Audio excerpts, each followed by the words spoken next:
নমস্কাৰ বন্ধুসকল, মই দেৱজিৎ শৰ্মাই আপোনালোক সকলোকে পুনৰবাৰ DS global farms and trainers চেনেললৈ স্বাগতম জনাইছোঁ।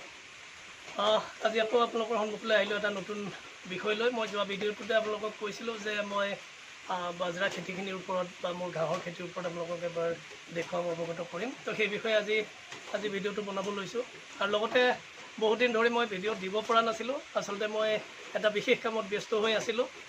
কি কামত ব্যস্ত সেইটো নিশ্চয় মই পৰৱৰ্তী ভিডিঅ'ত আপোনালোকক বিস্তৃতভাৱে জনাম, আৰু নিশ্চয় এটা ভাল খবৰে আপোনালোকে পাব। তো আজি মই মোৰ কথা ৰাখি মই মোৰ ঘাঁহৰ খেতি তথা বাজৰা খেতিৰ ওপৰত আপোনালোকক জনাব ওলাইছোঁ। আহকচোন চাওঁ এই বিষয়ে। এইখিনি মোৰ বাজৰাখিনি আপোনালোকে দেখিছে, আৰু ইয়াত আচলতে এইফাললৈকে আছিলে। মই ছাগলীবোৰ এৰি দিওঁ, আৰু ইয়াতে সোমাই এই ধৰণে দেখিছে খাই তাতে গৈ আছে। আৰু এইখিনি আচলতে কাটিং কৰিব পাৰি। বাজৰা দুবাৰ মিনিমাম কাটিং কৰিব পাৰি। ৰোৱাৰ পৰা আপোনাৰ 50-ৰ পৰা 60 দিনৰ ভিতৰত এবাৰ এটা কাটিং দিব পাৰে, আৰু তাৰপিছত আকৌ 30-ৰ পৰা 45 দিনৰ ভিতৰত এটা কাটিং দিব পাৰে। এয়া চাওক, এইখিনি ছাগলীয়ে খাই গৈ আছে, আৰু এই ধৰণে ভিতৰলৈকে সিহঁতে খাই গৈছে। আজি ইয়াতে অলপ এইটো ছাইডত তলত পানী আছে কাৰণে ছাগলী ইফালে অহা নাই, কিন্তু কেইদিন আগতে এইখিনি দেখা পাইছে আপোনালোকে খাই গৈছে। আৰু লগতে এইখিনি বাজৰাখিনি এইখিনি হাইট প্ৰায় 12 ফুটতকৈ বেছি হ'ব। আপুনি চালে আপোনালোকে দেখিব যথেষ্ট ওখ হৈছে। আৰু আচলতে কাটি দিলে খোৱালে ভাল, কিন্তু যদি সিহঁতক কাটি দিয়া যায় তেতিয়া দেখা গৈছে যে যথেষ্ট নষ্ট কৰে, বৰ ভালদৰে নাখায়। তো সেয়ে মই কাটিং কৰা নাই, এই ধৰণে সিহঁতক ইয়াতে মেলি দিওঁ, আৰু নিজে সোমাই ইয়াতে চৰি খাই থাকে। আৰু এইখিনি চাওক, লোকেল ছাগলীবোৰেও কি ধৰণে ইয়াতে সোমাই খাই আছে, আপোনালোকক দেখুৱাইছোঁ মই।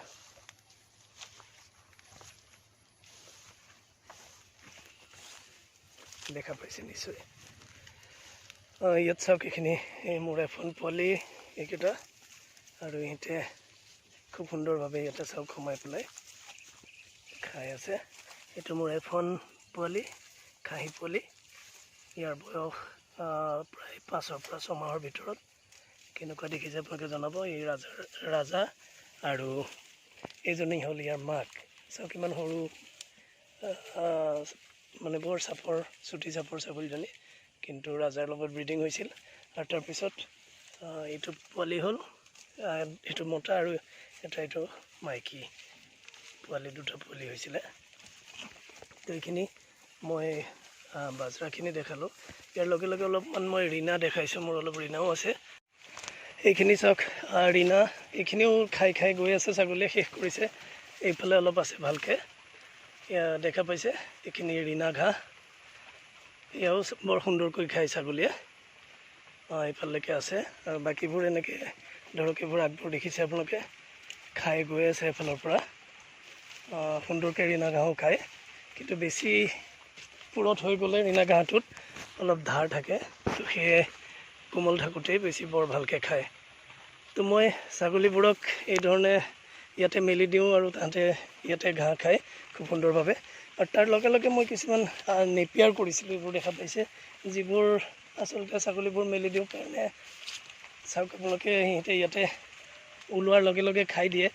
আৰু যোৱা কেইদিনমানৰ পৰা যথেষ্ট বৰষুণ, ইয়াতে পানী হৈছিল কাৰণে গ্ৰ'থটো অকণমান কম হৈ আছে।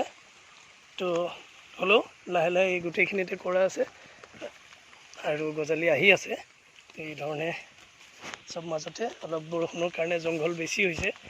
তো এইখিনি সোনকালেই চাফা কৰা হ'ব, আৰু নিশ্চয় সোনকালেই এই নেপিয়াৰখিনি ডাঙৰ হৈ আহিব। আৰু আজিৰ এইটোৱে আছিল ভিডিঅ'টো, আপোনালোকক মোৰ ঘাঁহখিনিৰ বিষয়ে দেখুৱাওঁ।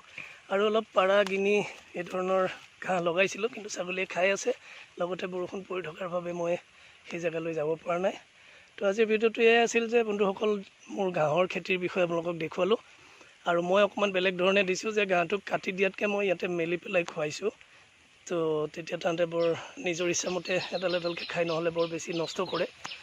তো আজিৰ ভিডিঅ'টো ইমানেই আছিল। আপোনালোকে চাই কেনে পালে মোক জনাব আৰু নতুন যিসকল ভিউৱাৰ আছে তেখেতসকলে ৰিকুৱেষ্ট যে মোৰ চেনেলটো পাৰিলে ছাবস্ক্ৰাইব কৰিব। মই নতুন নতুন তথ্য ইয়াতে দিবলৈ চেষ্টা কৰিম আৰু মই পৰৱৰ্তী ভিডিঅ'ত মই ভাল খবৰ এটা দিম নিশ্চয় আপোনালোকক।